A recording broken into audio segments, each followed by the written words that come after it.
नमस्कार. आज पौष कृष्ण चतुर्थी, संकष्टी चतुर्थी. आज आपण सरस्वती गंगाधर गुरुचरित्रामधला एक भाग पाहणार आहोत. ओम नमो जी विघ्नहरा गजानना गिरिजा कुमारा, जय जय लंबोदरा एकदंता शूर्पकर्णा. हालविसी कर्ण युगुले तेथुनी जो का वारा उसळे, त्याचे निवाते विघ्न पळे विघ्नांतक म्हणती तुझ. तुझे शोभे आनन जैसे तप्त कांचन, किंवा उचित प्रभार म्हण तैसे तेज फाकतसे. विघ्न कानन छेदनासी हाती फरश धरलिसी, नागबंद कटिसी उरग यज्ञोपवित. दत्त संप्रदायाचा प्रमुख ग्रंथ म्हणून गुरुचरित्राचे मराठी भाषिकांमध्ये खूप महत्त्व आहे.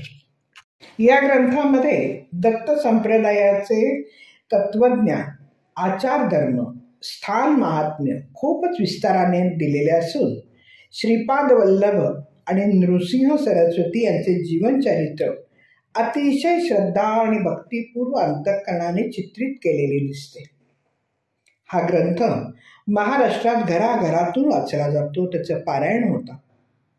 52 अध्यायाच्या आणि 7,500 ओव्यांच्या या ग्रंथात वर्णाश्रम धर्म, गुरुभक्ती, व्रते, तीर्थे यांचं महत्त्व प्रतिपादलेलं दिसतं. तसेच मनोकामना पूर्ण करणारा, वंचित फळ देणारा म्हणून हा सिद्ध ग्रंथ प्रसिद्ध पावला आहे. त्यामुळे दत्त संप्रदायी लोकांना तो वेदांच्या प्रमाणे पूज्य वाटतो. त्या ग्रंथामध्ये 2 सत्पुरुषांच्या बरोबरच क्षेत्र महिमा पण वर्णिला आहे. सरस्वती गंगाधरांनी दत्तपंथीयांसाठी अनेक तात्विक विषय, आचार पद्धती यांचा विचार मांडलाय. शिवाय गुरुचरित्राची पठण श्रवणाची फलश्रुती पण सांगितली. त्यामुळे ग्रंथ हा भाविकांच्या मध्ये मोठा श्रद्धेचा विषय झाला.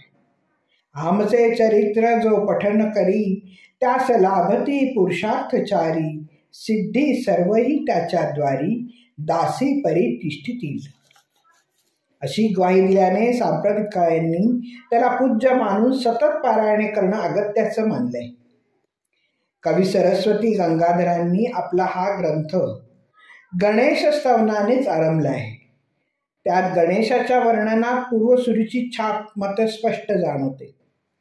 ओम नमो जी हे तर ज्ञानेश्वरीच्या प्रारंभी असलेल्या गणेश वंदनाच्या शब्दांचेच अनुकरण जाणवते.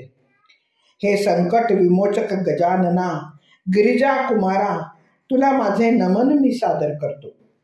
विशाल उदराच्या एक दात असलेल्या सुपासारखे कान असलेल्या परमेश्वरा, तुझा जय जयकार असो.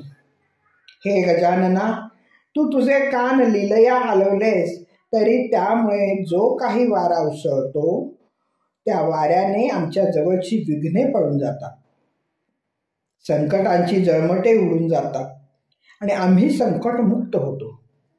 त्यामुळेच तुला विघ्नहर्ता किंवा विघ्नांतक असं म्हणतात. गजानना, तुझे मुख तर अग्नीतून तप्त होऊन बाहेर आलेल्या सुवर्णासारखे शोभते आणि आपल्या तेजस्वी किरणांनी सर्वत्र प्रकाश फैलावणाऱ्या उदयकाळच्या सूर्याप्रमाणे तेजस्वी भासते. सूर्य जसा अंधकाराचा नाश करून सर्वत्र प्रकाश फैलावतो, त्याप्रमाणे तुझ्या हातातील परशुच्या प्रभावाने आमच्या जीवनात माजलेले संकटाचे हे रान उद्ध्वस्त होते. संकटाची राने तोडली जातात. हे प्रभू गजानना, सर्पच ज्याचे यज्ञोपवीत आहे आणि कटीची नागबंद आहे, अशा विघ्नहरा तुला माझे नमन असो. तुझ्या चरणी माझा नम्रतेने साष्टांग प्रणिपात असो. आरंभीच्या या गणेश स्तवनावरूनच सरस्वती गंगाधर या दत्तभक्ताची भाषा साधी, सोपी आणि प्रसादपूर्ण आहे असं कळतं. ज्याप्रमाणे गणेश स्तवन अतिशय रेखीव आणि कल्पकतापूर्ण झालेले आहे.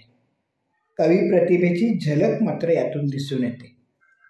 ज्ञानेश्वर महाराज म्हणतात, सुंदर सुरेख ओटिले परब्रह्म तेज फाकले, ते व्योमी व्योम सामावले नयनी वोमाय. धन्यवाद. मी वाचक सौभाग्यवती पल्लवी कुलकर्णी. नमस्कार.